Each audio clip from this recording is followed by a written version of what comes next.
Are live. We are live. Hello, everybody. We are going to be doing a real estate investing chat as people get logged on. Let's talk for the people that are watching the recording. So what we're going to do on this live is we're going to talk about real estate. I'm going to talk about the market. We're going to talk a little about Zillow, but then we're going to do Q&A. So it's usually from people that have some experience. So if you don't know what you don't know, like we talk about a lot, this is a great thing. If you want to learn about real estate, this is a great place to be. Whether you're watching live, thank you for being here, or you're watching the recording, you can get a lot out of this, what we're going to talk about today. So make sure to please like, comment, and share this. I would really, really appreciate it. It just helps us get this in front of more people. So my name is Sam. This is Sheezy. We are going to talk about real estate. So let me introduce myself. Let me introduce us. So we are the FasterFreedom team. Shazad is the coach for our mentorship program. And here at FasterFreedom, this is the education brand, but the other brand, the investing brand, we have over a $25 million rental portfolio that we bought using other people's money, and we flip 250 houses a year.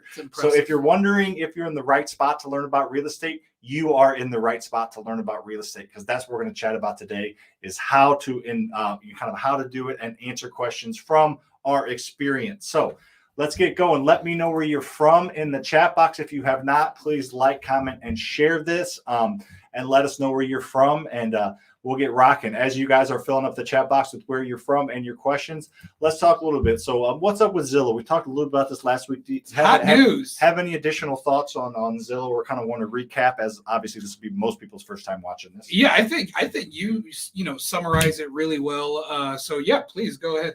Yeah, so Zillow got in the market, and then they got out. They got in a couple of years ago, and they are really, they're a technology company that got in the space and, should not have. Buying and flipping houses is not a widget game where you can, just, get widgets and, put it together and like put a box together and sell it. That's not how it works. It's not Amazon. Each house is different. Rehabs are different. Contractors you have to communicate with. Supplies are short. So it just was a horrible time for them to get into the game, and they just bought too many houses and decided to get out before it hurt them too bad. Yeah.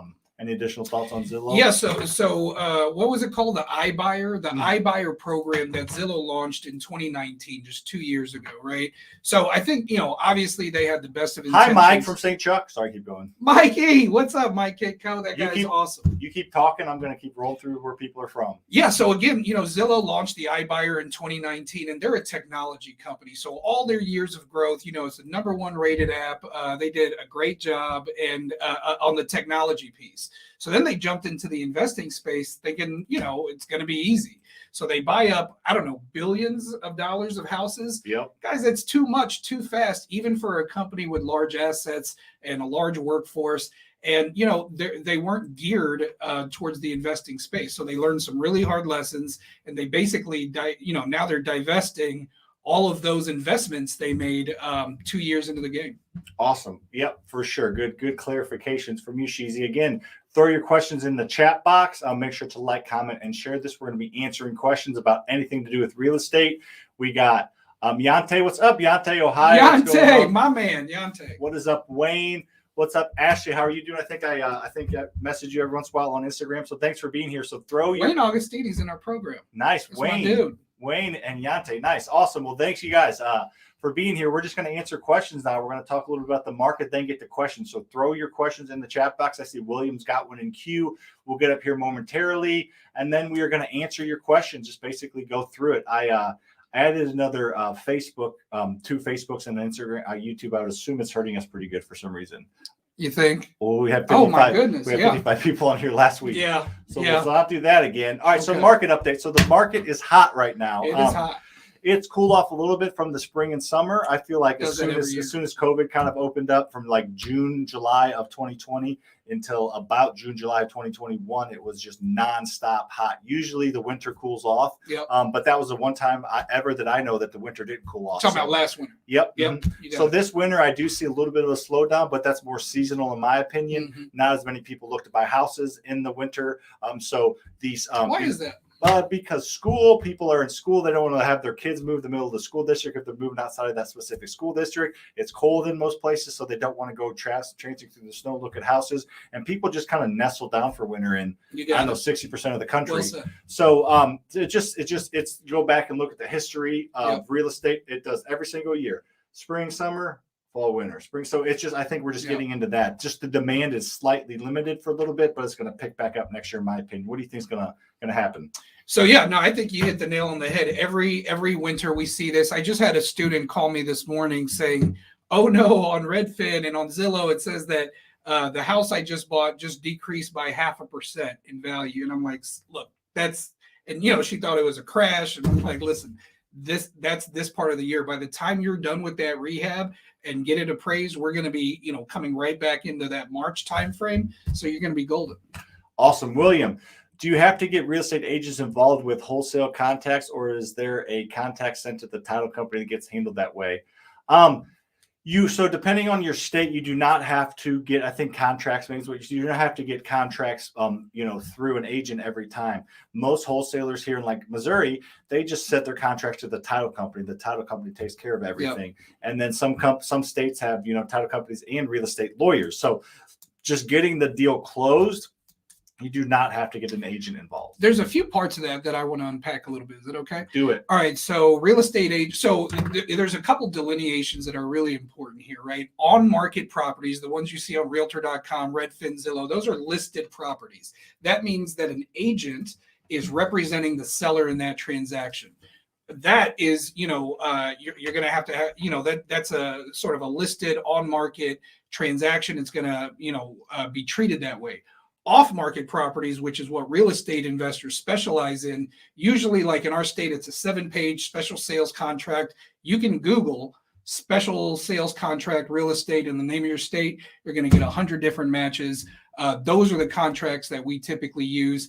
Then when you get it signed, you send it over to the title company, send it over to your insurance guy, and that's the order of operations. Awesome. Good work. Keep the questions coming. Ian, can you get better rates with a local lender than a national type investor? Honestly, I hate the depends answer, but it depends. We're not talking about diapers, Shazai. But it really depends. Why diapers? Because depends is a diaper. Nice. Okay. You just laughed. It's an adult diaper. Yeah. Diapers is a funny word. I'm sorry. Oh, I was going to say you just laughed at my joke, even though you didn't understand it, but you just laughed diapers, because bro. Depends are diapers for adults, right? Somebody help us with this. Depends are diapers for adults. You're so inappropriate. I love it. Let's go. I can get a lot more inappropriate. I know you can. I believe you. Anyways, so honestly, the national lenders are probably going to give the best type of rates, but they're not going to usually deal with investment properties. But they are big national companies with big power and big money behind them and backings. And so they usually can honestly do a little better on rates, but the local lenders are the ones that are going to be more flexible, the ones that are going to actually maybe even not even do your loan when the national ones might not. So I would definitely focus local at first, if not always. Can I take a slightly different approach? Do it. So hold on. No. Yeah, right. I don't know why I asked. It's not like you're going to say. It's okay. No. You're just a respect. Polite. Yes. Okay. So let's talk about this local lender versus national investor. To me, I almost don't care about 1/8 of a percentage point or 1/4 of a percentage point. The reason I work with local lenders only is because you're building a relationship. And when you're first starting out, you might be curious as to why that's important, right? And I'll tell you why it's important. Because as you're building that relationship, we're not talking one transaction. We're not talking two. We're talking multiple transactions. That relationship you're building, that is a long-term relationship. As you grow in your business, they're going to be in tune with what you're doing, and they're going to be advocates for you. They're going to open up opportunities that you wouldn't have in a first conversation with a national lender or something like that. So that's why, as a real estate investor, it's really important to develop and cultivate and nurture those local relationships. Awesome. That's a great point. And your beard looks on point. Thanks, you look man. really good. Make sure to like, comment, and share this if you haven't. We usually do this on YouTube and sometimes Facebook. I didn't finalize the YouTube one, so I think that's what's going on there. Yeah, we usually have a lot more people. Yeah, it's all right. We'll be intimate with y'all. So Mike chat fact check depends are adult diapers. See, there you go. Mike, how would you know that? Did you just go to your? Did you just go to your closet? Mike is not an old. Mike is a young man. All right. How to get loans for investment properties without putting 20% down? Man, that is $1 million question. Let's go. That is teed up. Boom. You ready? You want to hit it? No, you go. All right. Okay. So it is called the BRRRR method or BRRRR strategy. It's basically a way to leverage other people's money and leverage real estate into not having to ever put 20% down. Yep. You know, I own $25 million in real estate. About half of that is single family houses that I've never put 20% down on. The other half is apartments and storage facilities, which I have put 20% down, but it wasn't my own money. So the 25 million is not using any of my own money. Yep. So what you do is, I don't want to go into too much detail on this because it's easier explained with examples and pictures and graphics and whiteboards, which there's almost 300 videos on my YouTube channel. So it looks like you're watching from YouTube. So make sure to subscribe if you have not, Mr. Guzman. And just hit the notification bell and all that fun stuff. Guzman. I think. I don't know. Anyways, I like it. Make sure to subscribe because there's literally probably, of the 300 videos, probably 80 of them are on how to buy real estate without ever putting 20% down. So check those other videos out. But basically, you borrow money from somebody else to buy a distressed property in cash. You use that same borrowed money to fix up said house. So now you took a distressed house and you made it rent ready. And then you use that other person's money to do it. You got to pay them back. The next step is to get the property rented. So now you have a property that's fixed up, paid in cash, rented.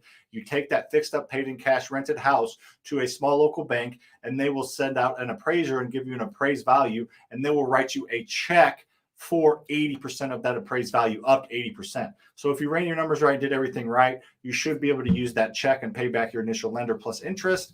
Now you just owe the bank money, but the bank's money's cheap at 4%. And then you're going to use that rent to pay that and then kind of grow it from there. So that's a kind of quick and dirty version of how to say the BRRRR method. Love it. And I'm going to attach a quick story to that, right? So when I met this guy, Sam, who completely changed my outlook on everything, before that, I was already a little bit of, I had a little You had 4 rentals. That's more than most people. Yeah, sure. So four properties, 5 doors total. One was a duplex. And I was doing, what Osvaldo's talking about, right? Putting 20% down on every property. And, I was going to buy like a property a year for 25 years. And I thought that was real estate investing, right? Then I found you, came to a monthly meetup that we have here in St. Louis, and everything changed, right? Now, this year alone, I bought more properties this year than in the previous 4 years combined, using the techniques and systems that we teach. I like it. Awesome. Thank you for that clarification. Vincent, how are you able to do cash or refi in only 3 months? I am hearing the earliest is 6. I love the great question, Vincent. That's why all right, not going to go rabbit hole. Don't take advice from people that don't know what they're talking about or have never done it. Somebody that says this or, owns a couple, like that's not how the real world works. That's not how anything should work. First off. Second, yes, you do with these small local banks and they don't have a seasoning period, that 6 to 12 months that Fannie Mae or Freddie Mac that these big banks will have. Go to these small local banks and they will let you do this without having any seasoning period. I actually bought 27 houses at one time without using any of my own money, which I'm doing a training on tomorrow. So tomorrow at free training tomorrow at 7 p.m. Central. Just message me on Instagram or go to 27pack.com. I'm going to break down my 27 house deal that I bought without using any of my own money, 27 rental properties. So go to 27pack.com. The number 2, the number 7pack.com. Great answer. And that can help even more. Love it. You get this one going. I'll make that go on the Mike bottom. says I'm wearing one. I don't believe it. Let me see. No, we don't. That's not that type of show. That's our offline show. Gotcha. For us and our 16 viewers. Yep. Exactly. Just kidding. I screwed that up. Oh yeah. What was the question? You read the question there. Yeah. All right. I've got some houses in mind in my town. 3K to 4K a pop. 5 single family houses, all in the same area. Current value 65 to 75K, I would imagine each, but need work trying to get them for 25 to 30. What should they rent? Boy, that is a lot of variables. So listen, it depends on the area, right? Like some places, like war zones here in St. Louis, you can pick up properties for 20, 30K and they'll cash flow really well. But Colton, I want you to think a little bit more long-term here, right? These properties that you're purchasing, you're not purchasing them for a year or 18 months. These are lifelong assets and you want to treat them that way. You want to treat your business that way, in my opinion. So when I buy houses, I'm using our methods to leverage other people's money to create lifelong cash flowing assets. So everybody's got a different strategy. Obviously, you're entitled to yours, but that's my opinion. Awesome. I like that. That was a great question. And there's the 27pack.com is what I threw in there at the bottom. So if you have any questions, throw in the chat box. This will probably be a little shorter one. Make sure you're following my TikTok, my YouTube, Instagram. If you're not, all under the name same FasterFreedom. Go to 27pack.com if you want to be part of my free live training. We also got Wi-Fi cut now. So we go live every Wednesday. What's up, Wade Miller? We go live every Wednesday. We'll see you next Wednesday with 5 times as many people. I promise. Love it. See you guys.